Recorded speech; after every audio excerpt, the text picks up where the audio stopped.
Hello, alors petite vidéo, j'en profite pour les Overnion Riders. Allez, un petit SAV, donc issu d'un R12 qui a 1 an, un truc comme ça, qui a roulé. Le propriétaire m'envoie le truck arrière en me disant j'ai un moteur qui chauffe, qui marche plus correctement sans couple, etc. Donc assez typique d'un bobinage ou plusieurs foirés ou de sensors défectueux ou de câblage. Enfin, c'est souvent sur le câblage, on regarde. Donc là, je vous montre, pour ceux qui connaîtraient ce genre de problème. Donc moi, je reçois le truck comme ça. Là, j'ai enlevé les gaines qui étaient présentes, qui protégeaient, etc. Il y avait un petit collier riselant d'origine qui maintenait les deux câbles ici. Hein, ça, c'était bien propre. Mais par contre, il n'y avait pas les riselants qui maintiennent les câbles ici au truck, comme on devrait le voir sur d'autres engins. On peut voir ici, voilà, les câbles là. Il y avait bien au milieu, mais il n'y avait pas sur les côtés, sans doute lors de l'entretien ou autre, je sais pas.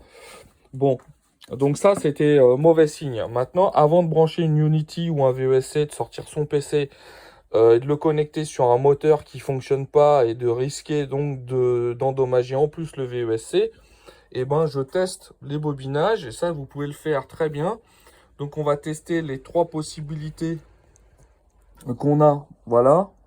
Donc là j'obtiens première valeur 1, environ, on va dire entre 1 et 1,5 ohms. Je change, j'obtiens sur celui d'à côté, vous voyez, j'ai changé, on obtient la même chose. Et puis enfin, je prends les deux extrêmes.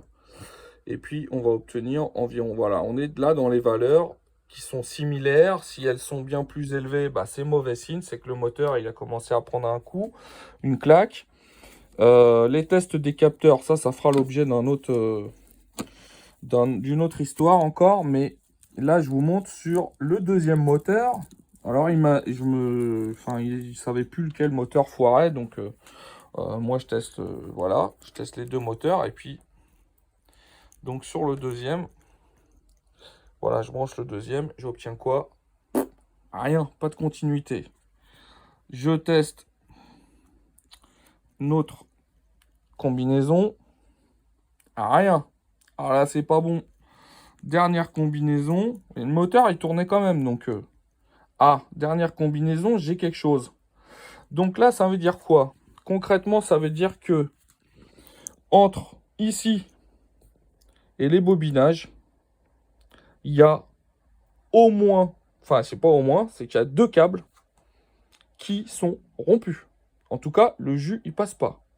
Donc si c'est pas les bobinages eux-mêmes qu'on cramé, ce dont je doute fort, parce qu'il faut quand même y aller, mais bon, ça peut toujours arriver, c'est souvent ici, et comme par hasard, les colliers n'y étaient pas. Donc quand on fait ça pendant un certain nombre de fois, comme ici c'est totalement rigide, il y a des soudures qui sont presque à la sortie et qui sont quasiment impossibles à refaire. Enfin vraiment, on peut considérer que c'est impossible à refaire pour des raisons qu'on pourra détailler une prochaine fois. Mais voilà, donc qu'est-ce que je fais? Je dégaine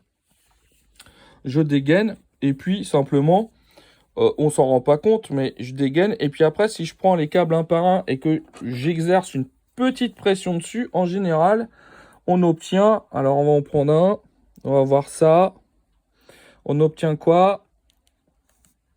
Eh ben voilà, ah bah ça n'a pas été difficile, voilà ce qu'on obtient.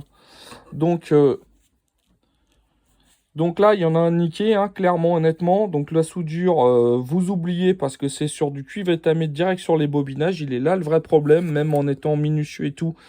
Il m'est arrivé d'essayer de le refaire et d'y arriver, mais franchement, déjà le temps a passé, etc. Et franchement, non, enfin, le moteur, là, il est peut-être intègre, mais dans les faits, on ne peut rien faire. En tout cas, moi, je ne sais pas faire ça, quoi.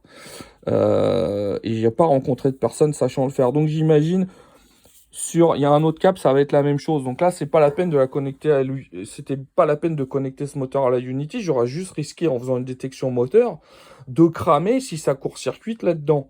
La Unity, je l'ai pas encore testé. Donc voilà, je la testerai ensuite. Mais ce moteur-là, malheureusement, lui, je vois pas de souci dessus. Peut-être qu'il est un peu fatigué. Enfin bon, il a roulé, il a quand même des marques et tout.